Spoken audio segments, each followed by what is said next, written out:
একজন প্রবাসীর বাসায় অনেক পোস্টাল ব্যালট পাওয়া নিয়ে সাফাই দিয়েছে নির্বাচন কমিশন। একজন কর্মকর্তার দাবি, ওই ঘটনায় প্রবাসীর খারাপ কোনো উদ্দেশ্য ছিল না। আর সচিব বলছেন, বিষয়টি নিয়ে কারো গাফিলতি থাকলে ব্যবস্থা নেওয়া হবে।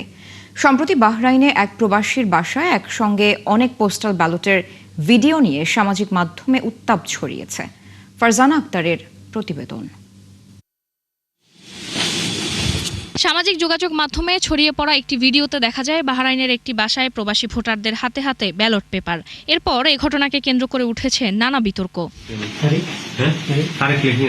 ঘটনার বিস্তারিত জানতে চাইলে আউট অব কান্ট্রি ভোটিং সিস্টেমের পরিচালক ৭১কে বলেন, প্রবাসীরা একে অন্যকে সহায়তা করতেই ব্যালট নিয়ে আলোচনা করছিলেন। পোস্টম্যান যখন গেছে এই দুইজনেরটা বা একজনেরটা ডেলিভার করতে, ওখানে গিয়ে দেখা যে ওই এক আশেপাশের অ্যাড্রেসে ওই এলাকায় এখানে ১০০টার উপরে ব্যালট আছে।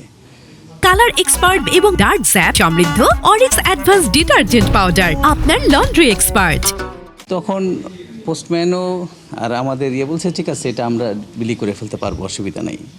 তখন আমাদের যারা ওখানে ভোটার ছিলেন, ওনারা তখন একসাথে হয়ে ওই সব লিস্ট করছিলেন আর কল দিয়ে আমাদের ভোটারদেরকে বলছিলেন, আপনারা আসেন, নিয়ে যান আপনাদের এটা। অ্যান্ড আমাদের বাংলাদেশ কমিউনিটির যারা এটা করেছেন, ওরা কিন্তু হেল্প করার জন্য সবার কাছে যেন সুন্দর মতো এটা পৌঁছে সেইভাবে জন্য এটা করেছেন। পরে এ নিয়ে বাহরাইনে থাকা দূতাবাসের সাথে যোগাযোগ করে ইসি এবং ব্যালট পেপারগুলো ফেরত নেওয়া হয়। এমবাসি যখন জানার পর এমবাসি কিন্তু তখন আইডেন্টিফাই করে এনাদেরকে এমবাসিতে নিয়ে আসছে, ইনক্লুডিং বাহরাইন পোস্ট। এসে তখন ওনারা মিটিং করেছে। তখন বাহরাইন পোস্ট বলেছে, আমরা তো এটা গুড ফেথে দিয়েছি, যেহেতু ওনারা বলছে নিজেরা দিয়ে দিবে, however let us will take it back. তখন এমবাসির মাধ্যমেই সবগুলা আবার নিয়ে গেছে। সন্ধ্যায় ইসি সচিব বলেন, পুরো বিষয়টি তদন্ত করা হবে। প্রবাসী ভোটাররা ভোটের একটা ব্যালট পেয়েছেন, এই আনন্দটুকু ধরে রাখার জন্য এটা কেউ করে আপনার এটাকে তারপরে পোস্ট করেছেন। যেটা হয়েছে যে আপনারা খেয়াল করে দেখবেন যে এখানে কোনো ইনভেলপ খোলা হয়েছে এরকম কোনো কিছু নাই। বাহরাইন পোস্ট বলেছে তারা এটা সরজমিনে তদন্ত করে জানাবে যে এইটা কেন ঘটলো।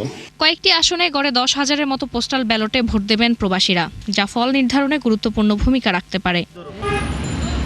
ফারজানা আক্তার, ৭১, ঢাকা।